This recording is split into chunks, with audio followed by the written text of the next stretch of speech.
پست جدید شما یعنی رهبری تیم بازاریابی رو تبریک میگم. من میگم بازاریابی پرچالش ترین بخش بیزینسه. یه دنیا پر از تغییرات و ابهامات. توی بازاریابی وجود یه رهبر قوی واسه موفقیت سازمان یا شرکت حیاتیه. من درو بویت هستم. بیش از 30 ساله که متخصص بازاریابیم. تیم‌های بازاریابی زیادی رو رهبری کردم و با اونا کمک کردم که بازاریابیشون رو توسعه بدم. تو این دوره میخوام بهتون بگم که چیکار کنین تا جایگاه جدیدی رو به دست بیارین. درباره چیزایی حرف میزنم که شما واسه هدایت درست گروه لازم دارین.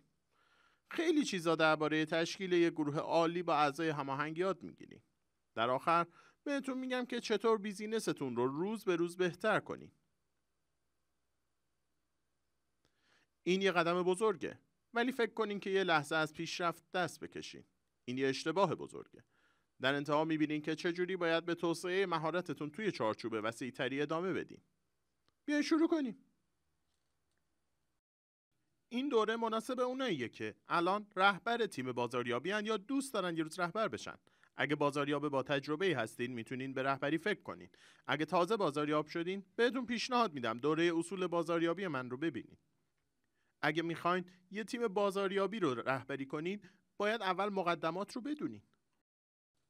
من توی دوران طولانی فعالیتم پست‌های زیادی رو راهنمایی کردم و چیزی که یاد گرفتم اینه: به محض اینکه با رئیس جدیدتون ملاقات کردین و فهمیدین که مرد یا زنه، کاری کنین که دید خوبی بهتون داشته باشه.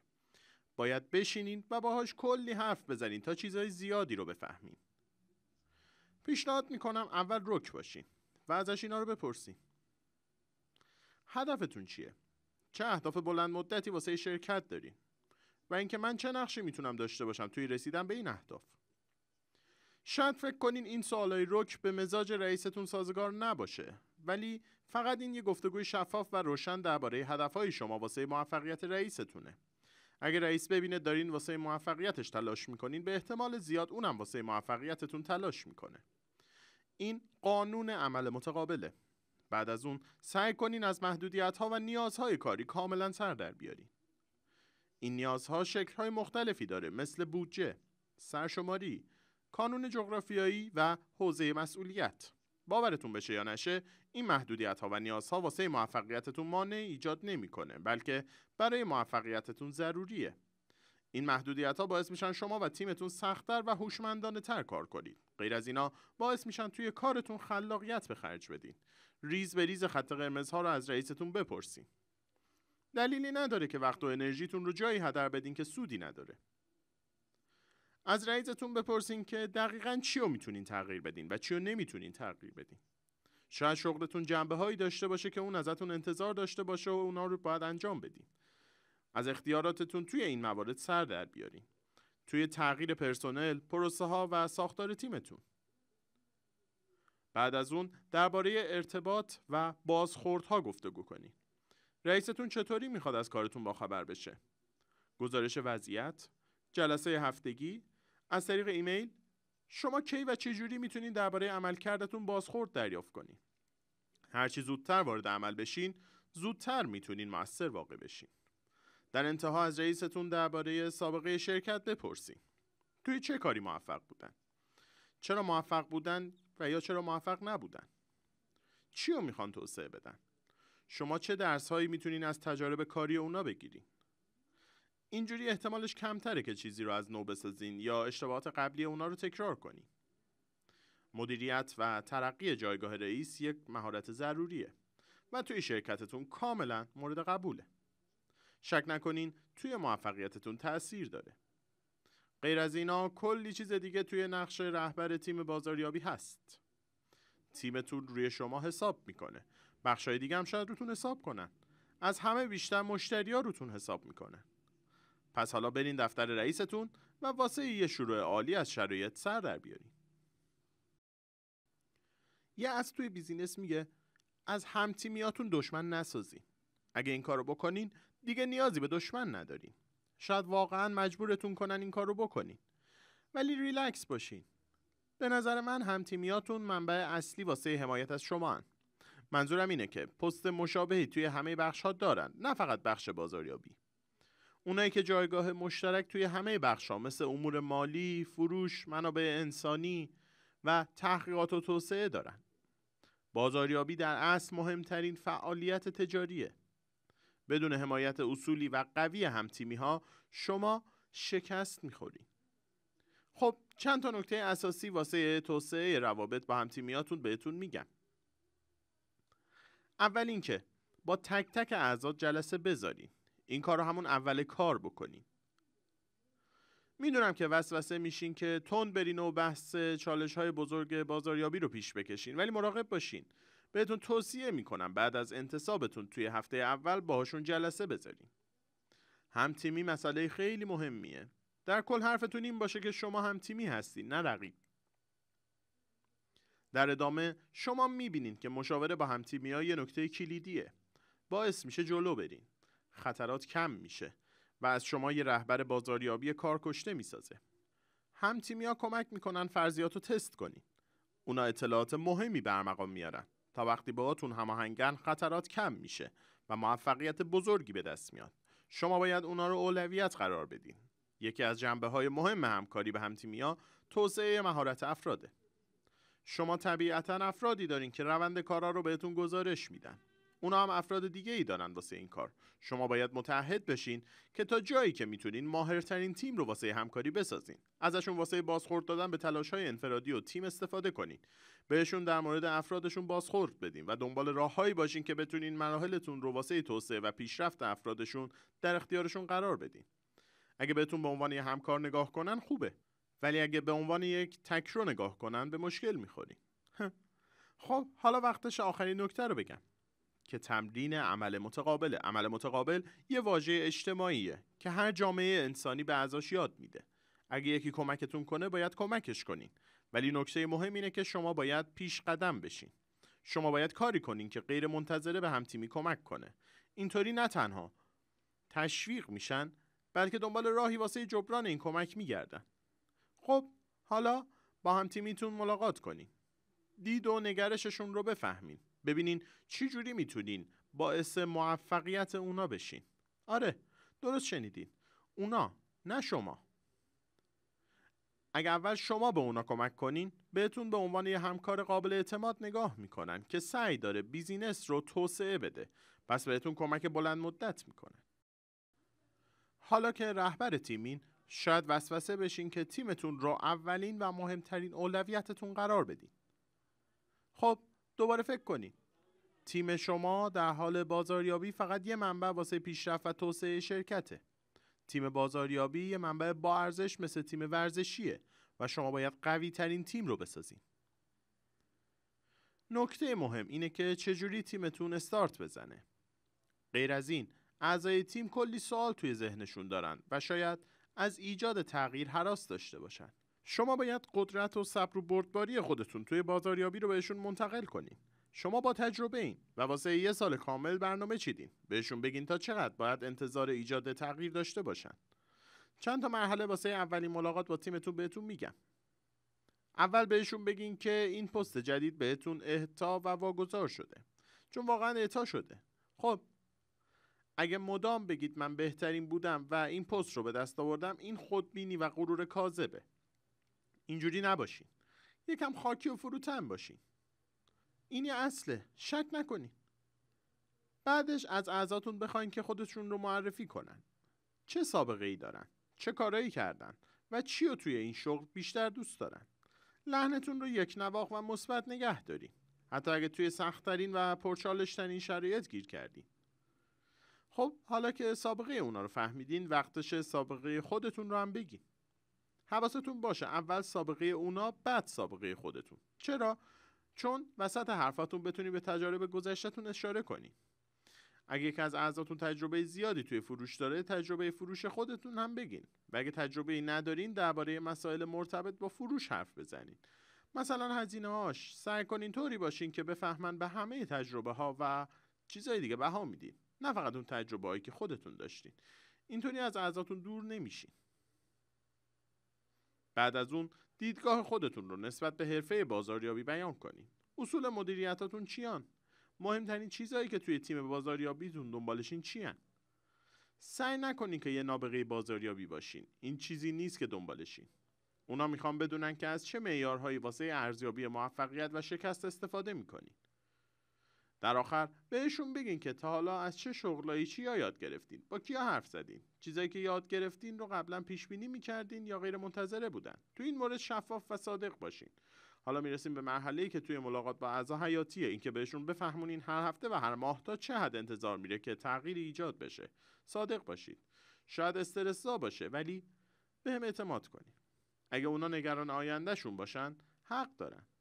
این وظیفه شماست که خودتون رو توی جایگاه یه رهبر با احساس قرار بدین. نه رهبری که فقط اعضا رو فراری میده. سعی کنید با انصاف، شفاف و متعهد باشید تا بهترین تیم رو داشته باشین. این همه اون چیزاییه که لازم دارین. اعضای تیمتون با این چیزا میشناسنتون. بی دلیل این پست رو بهتون واگذار نکردن. رهبر توانایی بودین. بهتون حق انتخاب دادن. حق انتخابی که شامل اعضای تیمتون هم میشه. پس از همون اول حساب شده رهبری کنین. میبینین که تیمتون به فرصت‌های پیش رو علاقه نشون میده. شاید فکر کنین رهبری تیمی از بازاریابا در درجه اول اینه که افراد رو مدیریت کنین. اینطور نیست. رهبری بزرگتر از چیزیه که فکر میکنین. در واقع شما دارین شرکت رو توی شرایط رقابتی بازار مدیریت و رهبری میکنین. افرادتون فقط یه منبع واسه موفقیتتون حساب میشن. رهبری تیم بازاریابی یعنی جنگیدن افراد تیم واسه جذب مشتری. رقابت بین شما و رقباتون واسه جلب رضایت مشتری و در نهایت کسب درآمد. یا شما میبرین یا اونا. نکته اینه که شما به عنوان یه رهبر باید خودتون رو یه رقیب درجه 1 بدونین. اگه تیمتون ببینه شما رفتارتون چیزی کمتر از اونا رو نشون میده، دیگه تمایل کمتری به ریسک کردن داره. بحث رقابت شد. من توی تجربه کاریم خیلی باهاش آشنام. شما باید حوزه و قوانین اشتغال رو بدونین.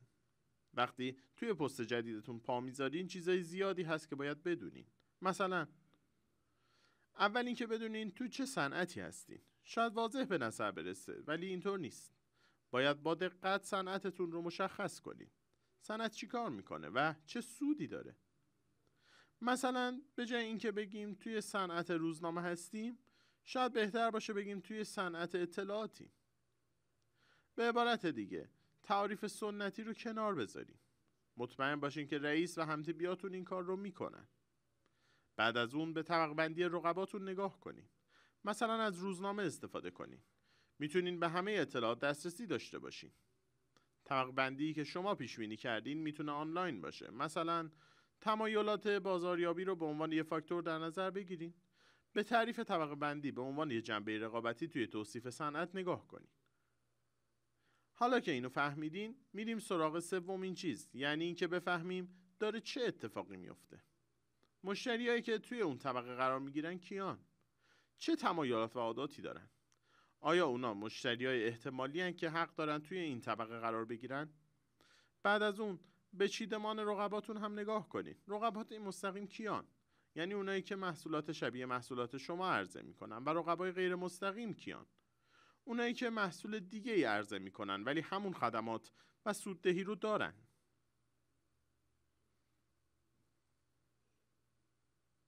مثلا سیستم امنیت خانگی واسه حفظ امنیت خونتون محافظ الکترونیکی عرضه میکنه و یکی دیگه قفل معمولی عرضه میکنه. این دوتا خدمت یکسان ارائه میدن ولی تکنولوژیشون متفاوته. نقاط قوت و ضعف این رقبا رو با خودتون مقایسه کنین. اونا توی چی قوی ترن؟ توی چی ضعیف ترن؟ و توی چی با هم برابرن؟ نکته اینه اگه تازه وارد این صنعت شدین، چیزایی رو که مد نظر شرکتتونه دوباره توصیف کنین. صنعت تغییر میکنه و همکاراتون باید بهشون کمک بشه تا راههای جدیدی واسه توصیفش پیدا کنن. نکته دوم، اگه توی این صنعت و طبقه با تجربه این، وقتشه که فرضیه های خودتون از اینکه چه اتفاقی میفته رو به چالش بکشین. این به معنی این نیست که نمیدونین کی توی دردسر بیفتین. به معنی اینه که میدونین کارتون چجوری پیش میره.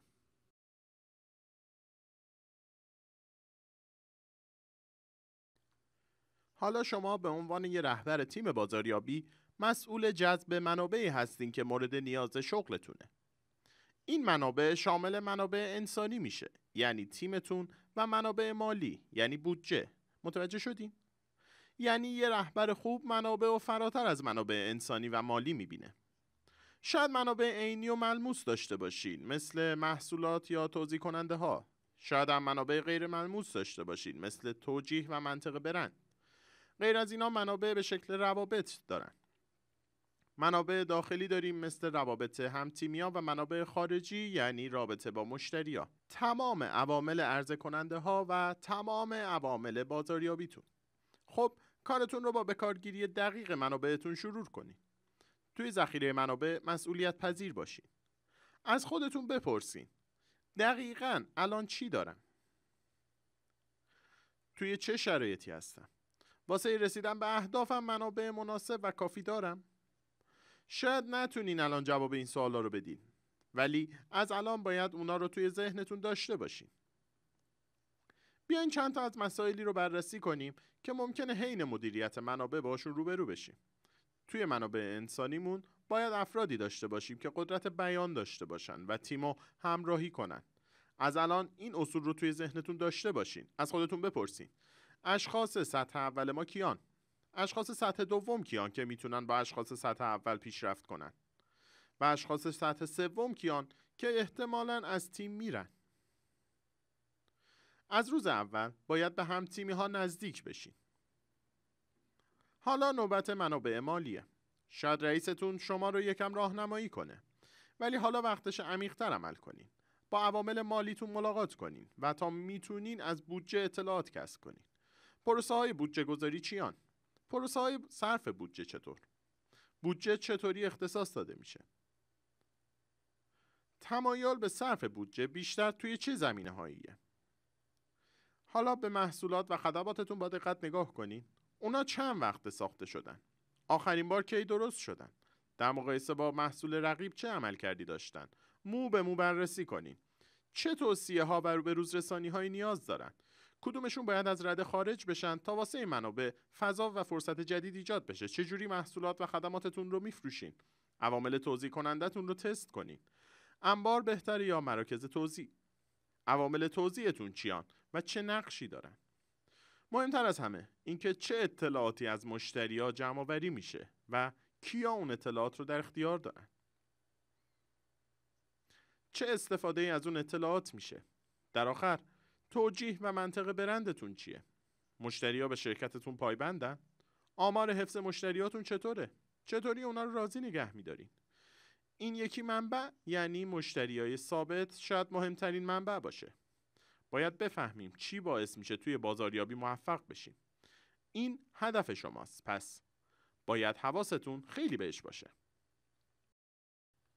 حالا که شما مسئول یه تیم بازاریابی هستین، افراد میخوان درباره استراتژی های بازاریابیتون بدونن. این افراد رئیس، همکارا و همتیمیاتونن. خب نکته اینجاست. هر استراتژی که در پیش میگیرید مطمئن بشین که فقط در جهت خواستهای خودتون نباشه. اگه با افراد دور و برتون سازگار باشه خیلی بهتره. به چند تا نکته مهم توجه کنین. اول اینکه هدف کلیتون باید کاملا شفاف و واضح باشه. با همکارای مالیتون در جهت اهداف مالی که شما و تیمتون دنبالشین کار کنین. بعدش به طور مستقیم در جهت برنامه مالیتون پیش برین. مطمئن بشین که هدفتون این 5 تا معیار رو داره. خاص باشه، قابل ارزیابی باشه، قابل پیگیری باشه و منطقی و زمانبندی شده باشه.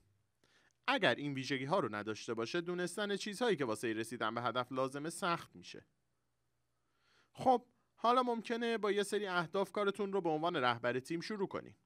اگه شغلتون توی مرکز چرخه بیزینس هست، عادیه که اهدافتون بشن همون اهداف تولید کننده هاتون، ولی باید حواستون به چی باشه؟ بشینین با اونایی حرف بزنین که این اهداف رو تعیین کردن. فرضیاتتون واضح و روشن باشه. مطمئن بشین که میخواین فرضیات و اطلاعاتی رو بدونین که قابل پشتیبانی باشن. اگه به مشکل خوردین بدونین که از خط قرمزها عبور کردین. اگه فرضیات به اندازه کافی پشتیبانی نشن، لازمه همکاراتون اونا رو ترویج بدن. ولی یه کار دیگه هم میتونین بکنین. شاید لازم باشه فرضیاتتون رو اصلاح کنین. به عبارت دیگه، اهدافی تعیین نکنین که نتونین بهشون دست پیدا کنین. اگه اهداف مالی به خوبی حمایت بشن و پشتوانه قوی داشته باشن، نتیجه چیه؟ اینکه اون اهداف برآورده میشن. نشون بدین که واسه رسیدن به هدف مصممین. به رئیس، همکارا و اعضای تیم این رو ثابت کنین. چرا این کارو بکنین؟ اگه شما مصمم باشین، اونا مجبور میشن مصمم باشن. هدفی که دنبالشین واسه رقیب و دشمنتون نیست. تسکین دهنده شماست. بهتون یاد میده حمایت دیگران رو جلب کنین. هدف گذاری به نظر ترسناک میاد، چون شما احساس مسئولیت میکنین. ولی این کاملا غلطه. شما باید طوری اهدافتون رو تعیین کنین که تیمتون احساس مسئولیت کنه. اینطوری اعضای تیم ازتون حمایت میکنن. به هدف بازاریابیتون با عنوان بهترین دوستتون نگاه کنین. نگهش دارین. اشتراک بذارین. مهمتر از همه بهش دست پیدا کنین. شما به عنوان یه رهبر توی سازمان تجاری باید بتونین پروسه های برنامه‌ریزی شده بازاریابی رو رهبری کنین. واسه این کار یه تیم متنوع و با استعداد لازم دارین. این ویژگی شامل اعضای تیمتون و همچنین اعضای بخش میشه. بیاین نقش‌های مختلف اعضای تیم عملیاتیتون رو بررسی کنیم. اولین چیز امور مالیه. بخش امور مالیتون باید به شما اطمینان بده که بودجه کافی واسه اجرای برنامه‌هاتون داره. اعضای این بخش توی ارزیابی پروسه برنامه‌ریزی هم بهتون کمک میکنن. غیر از اون بهتون کمک میکنن که ROMI یعنی همون بازگشت سرمایه‌های بازاریابی رو اندازه‌گیری کنین و اون رو توی چرخه بعدی بیزینس توسعه بدین. نکته بعدی تحقیق درباره بازاره که بهتون کمک میکنه از نیازهای مشتری باخبر بشین. ماهیت محصولات جدید و پیام‌های تبلیغاتی رو تست کنین. تحقیق درباره بازار میتونه توی هر مرحله از پروسه انجام بشه. پس مطمئن بشین که بهترین استفاده رو از این منبع میکنین. مورد بعدی تیم فنی شماست که محصولات و خدماتتون رو توسعه میده. شاید شامل مهندسا یا متخصصای بخش تحقیق و توسعه بشه. شاید هم مهندسای نرم افزار. به ماهیت بیزینستون بستگی داره. اونا بهتون اطمینان میدن که محصولات و خدماتتون با سود کافی به مشتری تحویل داده میشه. اکثر شرکت‌ها تیم عملیاتی فروش دارن و شما باید ازشون کمک بگیرید. از همه مهمتر اینه که اونا همیشه پیش قدمن و اطلاعات زیادی درباره مشتری‌ها و رقباتون دارن. درباره انتخاب ابزار واسه موفقیت ایده هایی دارن. پس مطمئن باشین خیلی کمکتون میکنن. بر اساس بیزینستون شاید بخواین دست به تولید انبوه بزنین. شاید هم عملیاتی رو شروع کنین. اونا شاید واسه تولید و تحویل محصولاتتون یه تیم حمایت از مصرف کننده تشکیل بدن. اینجوری از شکایات مشتری و مشکلات خدمات رسانی باخبرین. همکارای خارجی شاید شامل عوامل تبلیغات، برند، روابط عمومی و مشاوره بازاریابی باشن. اونا باعث موفقیت شما میشن. پس جزئی از تیمتون محسوب میشن. وقتی تیمو دور هم جمع کردین، حالا لازمه اونو سازماندهی کنین. قبل از اینکه شروع کنین این مدل رو امتحان کنین. مدلمون این چیزا رو در نظر میگیره. اهداف، یعنی میخواین به چی برسین.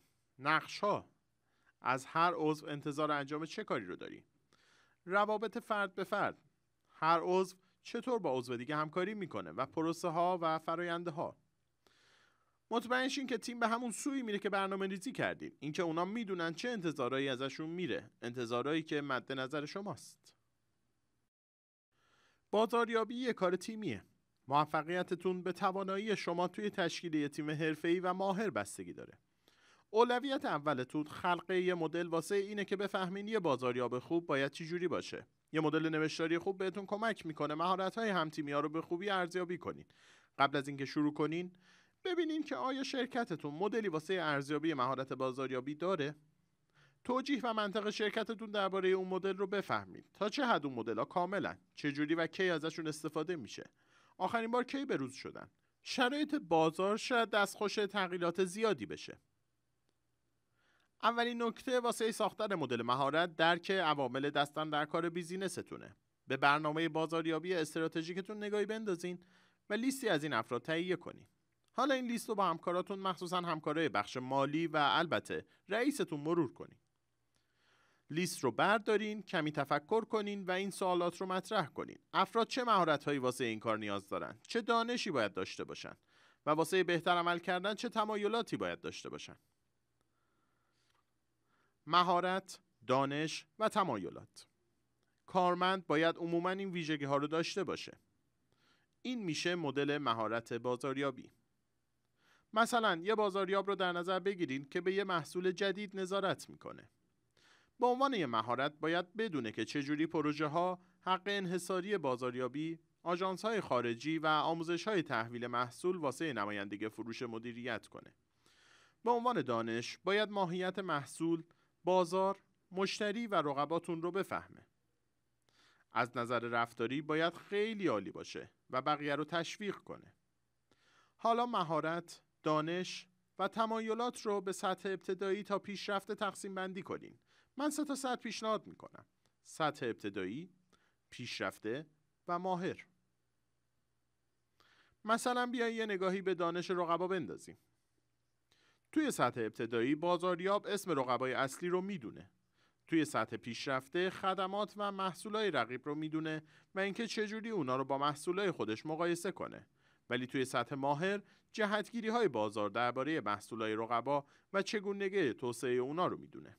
خب حالا چی کار کنیم؟ مدل مهارت رو بردارین و از هر عضو تیم بخواین خودش رو ارزیابی کنه. افراد درباره مهارت‌هاشون کاملا صادقن. این یه نقطه عطفه. وقتی تیمتون رو ارزیابی میکنین، ابزارهای دیگه‌ای و همچنین ارزیابی عملکرد رو هم در نظر بگیرین. ابزارهایی مثل مایرز بریگ، بازخورد 360 درجه و نمودار دیسک. این ابزار میتونن عملکرد را ارزیابی کنن. مطمئن بشین که همه اعضا توی این ارزیابی نقش داشته باشن. شاید بخواین توی تیمتون یه نفر رو مأمور مدیریت این کار بکنین. به این فرد میگن مربی بازاریابی یا مدیر توسعه. رهبر تیم بازاریابی یه شغل مردمیه. رهبرای خوب کارشون رو با ارزیابی شفاف شروع میکنن. واسه ارائه استراتژی بازاریابی و توصیف توانایی‌های تیمتون باید به نقش افراد و روابط بین اونا توجه کنین. احتمال داره کارتون رو با یه تیم از قبل سازماندهی شده شروع کنین. ولی این به این معنا نیست که کاری نکنین و دست روی دست بذارین. با حمایت رئیس و همکاراتون گزینه‌های زیادی واسه توسعه ساختار تیمتون دارین. نکته اینجاست: چیزی که خودش عوض شده رو تغییر ندین. نیازی نیست کاری بکنین. در مورد کاری که به پایان رسوندین و آزادی عملتون ثابت قدم باشین. وقتی اولین قدم رو برداشتین، بعد از اون با آرومی و با احتیاط پیش برین. این کار به اعضای تیم و سازمانتون نشون میده که مسئولیت پذیرین. واسه تعیین ساختاری سازمان مطمئن بشید که همکارایی توی نیروی انسانی دارین. از رئیستون بخواین که بهترین همکارای نیروی انسانی رو واسهتون در نظر بگیره. البته زیاد توقع نداشته باشین. یه راه واسه سازماندهی تیم بازاریابیتون توجه به بخش مشتری هست. مثلا اگه دارین تجهیزات جراحی میفروشین، میتونین تیمی از جراحا تشکیل بدین. یه تیم جراحی عمومی و یه تیم جراحی قفسه سینه. یا میتونین از جنبه تکنولوژی تیمو تشکیل بدین. مثلا واسه تجهیزات پزشکی میتونین تیمی واسه اسکن بدن و تیمی دیگه‌ای واسه اعضای درونی و یه تیم واسه حوزه برش بافت اندام بسازین. این 3 حوزه تکنولوژی کاملا متفاوتی استفاده میکنن. پس میتونین تیمایی تشکیل بدین که اعضای اون توی کارشون خبرن. شاید بخواین پوشش جغرافیایی رو هم در نظر بگیرین. مثلا شاید یه تیم بازاریابی داشته باشین که روی آمریکای شمالی تمرکز کنه. اگه شیوه بازاریابی محصول شما توی قسمت‌های مختلف دنیا متفاوته، بهترین کار همین در نظر گرفتن پوشش جغرافیاییه. با این کار هر تیم از هر منطقه با تفاوت‌های فرهنگی توی بیزینس به موفقیت نزدیک میشه و این روی فروش تأثیر میذاره. در انتها شاید بخواید پیچیده ترین ساختار یعنی ماتریس رو در نظر بگیریم. شما بر اساس متغیرهای مختلفی ساختار 2 بعدی میسازین، مثل منطقه جغرافیایی و نوع مشتری. مثلا شاید یه تیم جراحی عمومی توی اروپا دارین و یه تیم جراحی قفسه سینه توی آمریکای لاتین و همینطور چند تا تیم دیگه. ساختارهای ماتریسی باعث میشن تمرکز بیشتری روی مسائل مربوط به سرشماری داشته باشین. پس ساختار تیمی فعلی و وظایف بازاریابیتون رو تست کنین. شاید مهمترین نقش رهبر تیم بازاریابی تشکیل تیم باشه. به خاطر همین یکی از پرچالش‌ترین نقشاست. نقش رهبر تیم مبارزه دائم واسه جذب افراد با استعداده. شاید بهترین محصول رو توی بازار داشته باشین، ولی اگه یه تیم بازاریابی نداشته باشین توی رقابت شکست می‌خورین. تشکیل یه تیم ماهر با بکارگیری افراد مناسب شروع میشه، ولی این چیزی فراتر از اینه که به همکاراتون فقط بگین کاستی ها رو جبران کنن. بهترین رهبرای بازاریابی فعالانه توی این نقش پا میذارن. خب کی بهترین وقت واسه بکارگیری افراد با استعداده؟ معلومه همیشه. منظورم اینه که شما باید از هر فعالیتی که در جریانه افراد رو به کار بگیرید. باید صفی از بازاریابای احتمالی که آماده کار هستن داشته باشین. من وقتی افراد رو واسه بازاریابی استخدام میکنم و به کار میگیرم، همیشه دنبال ویژگی‌های مشخصی میگردم که فراتر از تجربه کاری و سوابقمه. دنبال افرادی هم که روحیه مبارزه طلبی داشته باشن، آستانه تحمل ابهام بالایی داشته باشن، توی نتورک مارکتینگ مهارت داشته باشن و از اعداد و ارقام سر در بیارن. بازاریابی به عنوان یک فعالیت پولزا نیازمند مهارت مالیه. دقت داشته باشین که من به مهارت بازاریابی خاصی مثل ترویج برند یا تحقیق درباره بازار رو اشاره نکردم. شما به عنوان رهبر بازاریابی باید یه برنامه آموزشی و توسعه بی‌نقص واسه کل سازمانتون تدوین کنین. مطمئن بشین که این برنامه بر اساس فعالیت‌های فعلی شماست و فقط واسه یه زمان مشخص نیست. میتونین چند تا دوره آموزشی منو درباره بازاریابی، خلاقیت و ترویج رو در سایت دنبال کنین. شروع خوبی واسهتونه. بازاریابا همیشه دوست دارن سطح بالا باشن، ولی باید اول انگیزه لازم رو داشته باشن. شما به عنوان یه رهبر تجاری نقش مهمی توی این قضیه ایفا میکنین. بازاریابا میل زیادی دارن که بهترین باشن. اونا باید این حسو داشته باشن که مشتری‌ها از محصولات و خدماتی که روانه بازار میشه راضین. بازاریابا باید واسه کاری که میکنن و ریسکی که میپذیرن تحسین شن. باید واسه موفقیتی که به دست میارن پاداش بگیرن.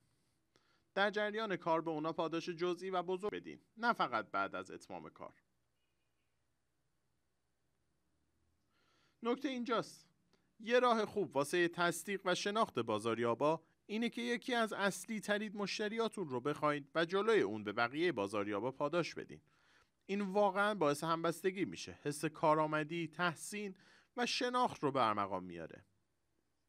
تشکیل یه تیم ماهر یعنی جذب استعداد مناسب و درست، البته تحت عملکرد مناسب. یه اشتباه موسیقی اینه که فکر کنیم با جذب چند تا سوپر استار افراد با استعداد جذب کردیم. اشتباهه. دقیقاً برعکسه.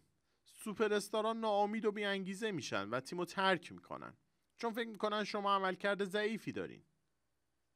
شما دارین عملکرد بازاریابا رو بررسی میکنین. این بازاریابا یا مهارت کافی واسه این کار رو ندارن یا دارن. شما باید مکالمه شفاف و روشنی باشون داشته باشین که بفهمین چرا عملکرد خوبی ندارن. وقتی کارا خوب پیش نمیره، توقعات زیاد و پی در پی میشه، نشون دهنده مسئولیت پذیری ضعیف شماست. اگه کار موثری نکنین، انگار دارین از اعتباری که داخل و خارج از بخش دارین سوء استفاده میکنین. پس به نتایج ارزیابی نگاه کنین. نقاط قوت و ضعف تیمتون رو پیدا کنین تا بتونین استخدام درست داشته باشین.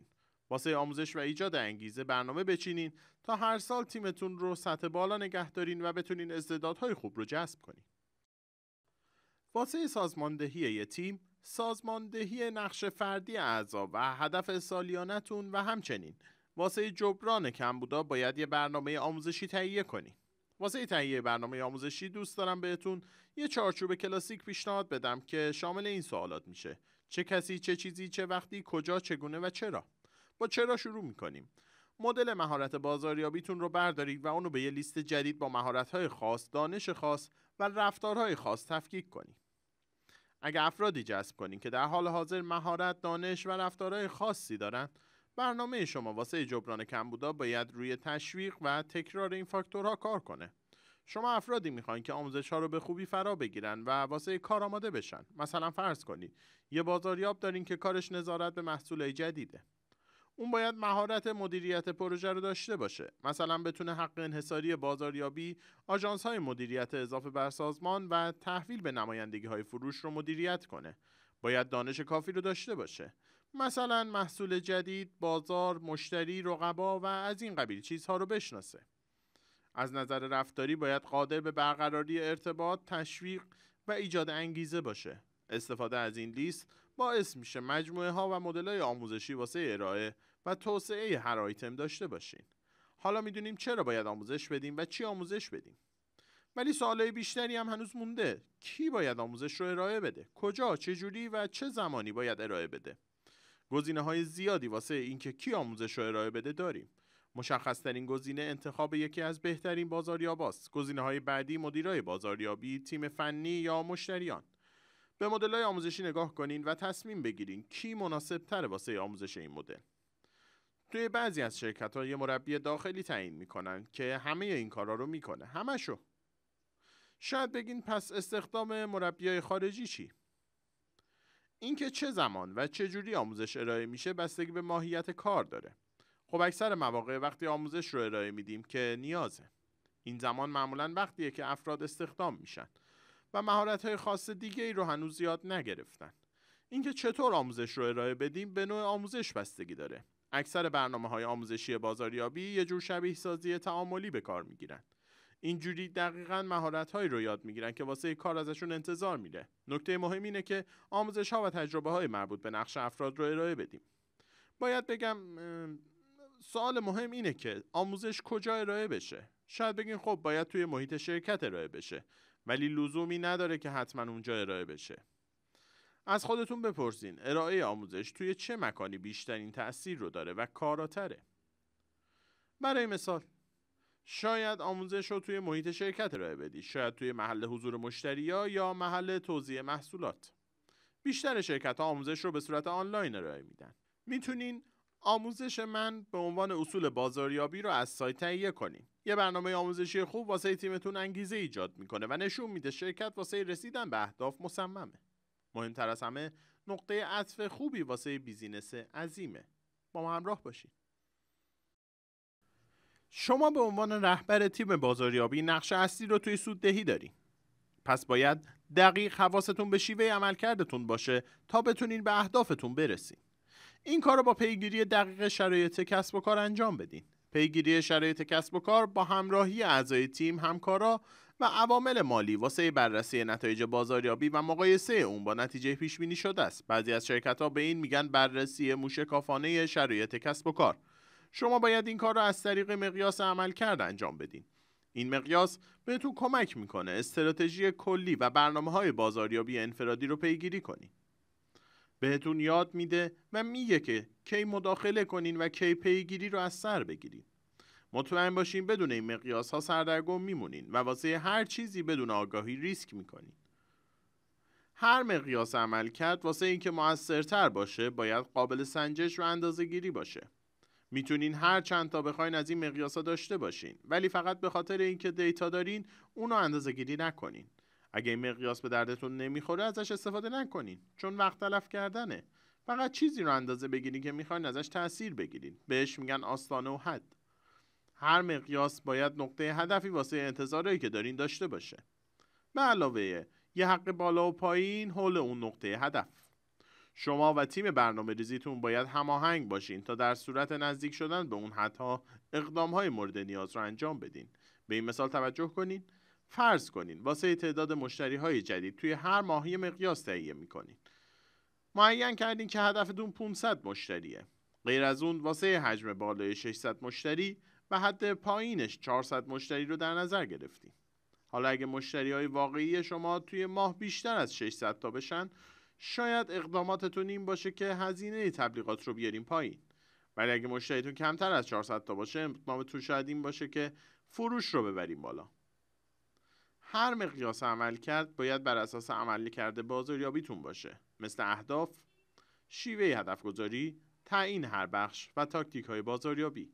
واسه اهداف شاید مقیاس زمان بندی داشته باشه، شاید مقیاس نوع مشتری‌ها یا جذب مشتری از رقبا. واسه هدف گذاری و تعیین هر بخش نیاز به مقیاس تغییرات عقاید مشتری دارین، مثل مقیاس اهمیت و میزان درک اونا. شاید بخواین رفتار و عادات اونا رو ارزیابی کنین، مثل عادات خرید یا وفاداری و موندن اونا. واسه تاکتیک های بازاریابی اگه نیاز بود میتونین واسه هر قسمت یه مقیاس معین کنین. مثلا میتونین واسه این چیزا مقیاس تعیین کنین: هدف ارتباطات، تاثیرگذاری قدرت فروش، توسعه فروشگاه، فعالیت توی رسانه اجتماعی، نحوه قیمتگذاری، عملکرد محصول و شکایت مربوط به خدمات رسانی. بازاریابای خوب نه تنها به اهداف مالی میرسن، بلکه میدونن که برنامه ریزی واسه چه اهدافی منطقیه و احتمال رسیدن به اونها زیاده. اونا همچنین میدونن که وقتی کار خوب پیش نمیره چه اقدامات فوری انجام بدن.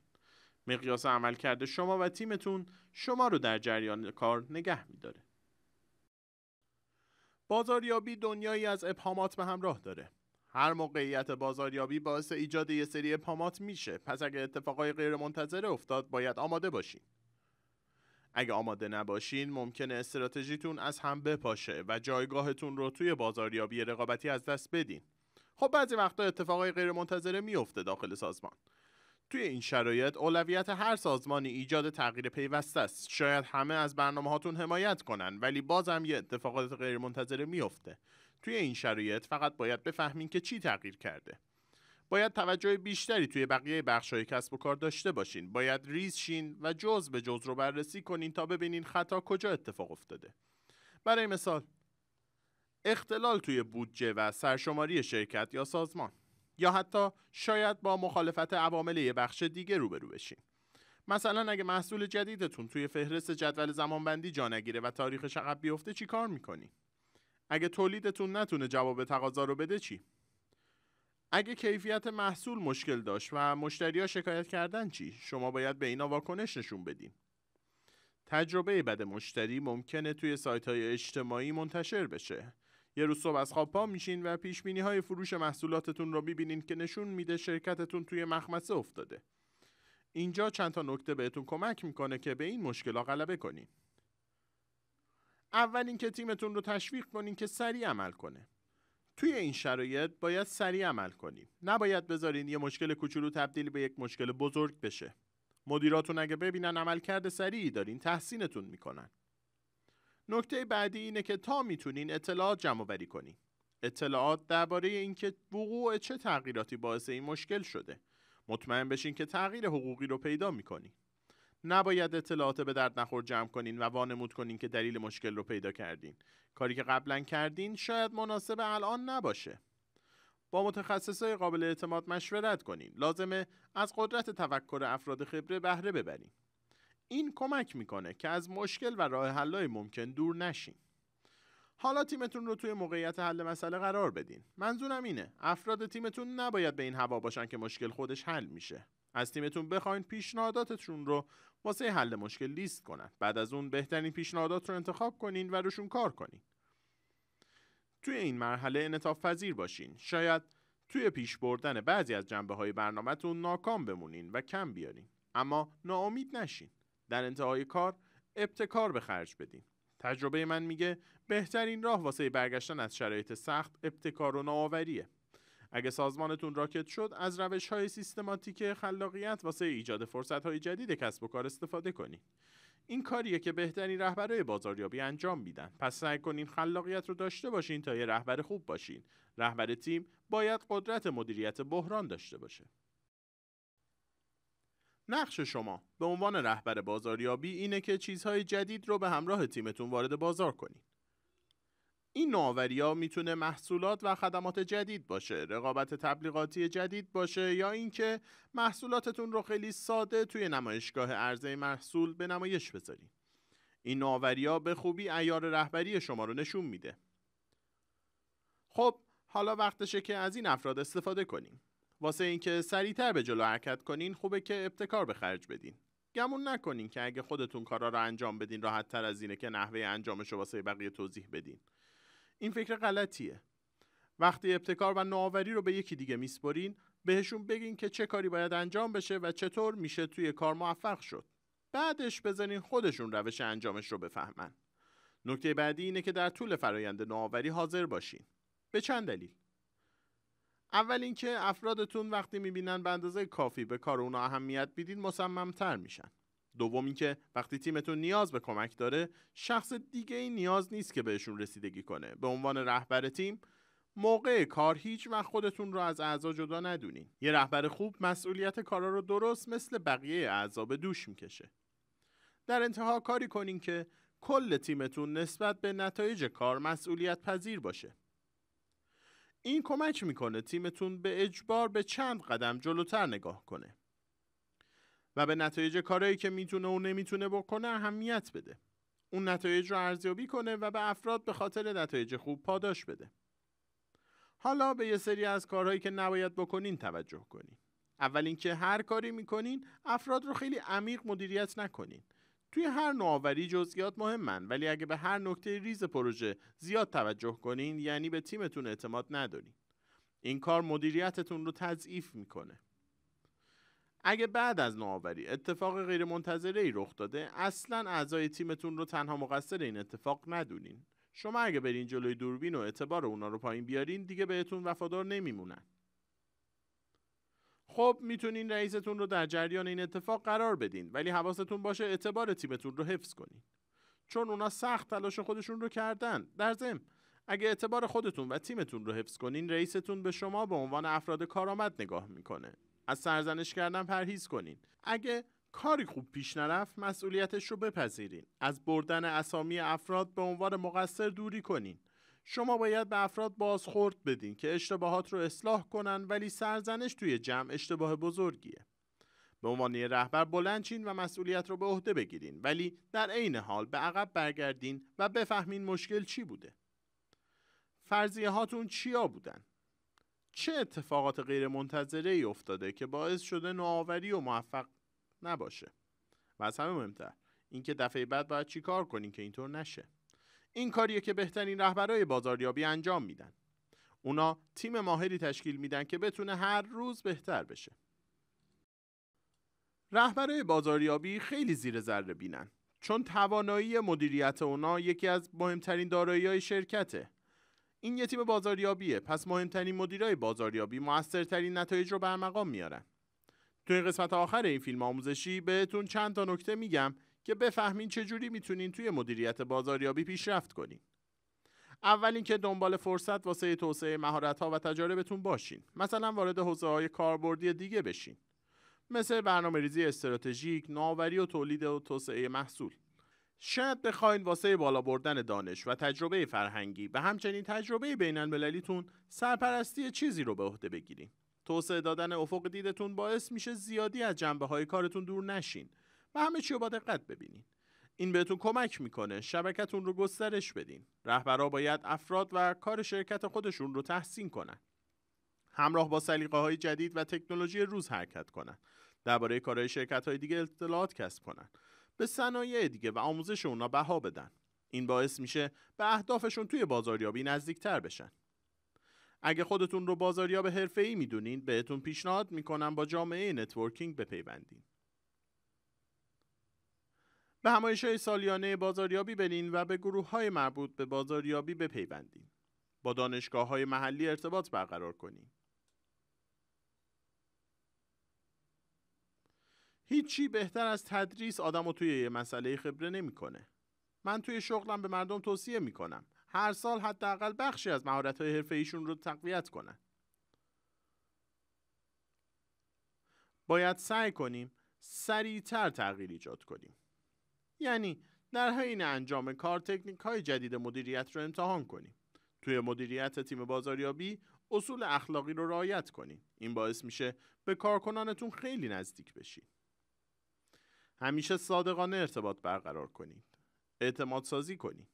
و اونقدر درگیر بالا بردن تعداد افرادتون نشین که از بقیه چیزها غافل بشین. بهترین مدیرای بازاریابی هم به افراد پایین دست، هم بالا دست و هم همکاراشون احترام میذارن. این به خاطر رعایت اصول اخلاقی شغله، نه به خاطر بالا بردن تیم. تبریک میگم که این دوره رو به پایان رسوندین. حالا ازتون میخوام برید و یه تیم عالی بازاریابی تشکیل بدین.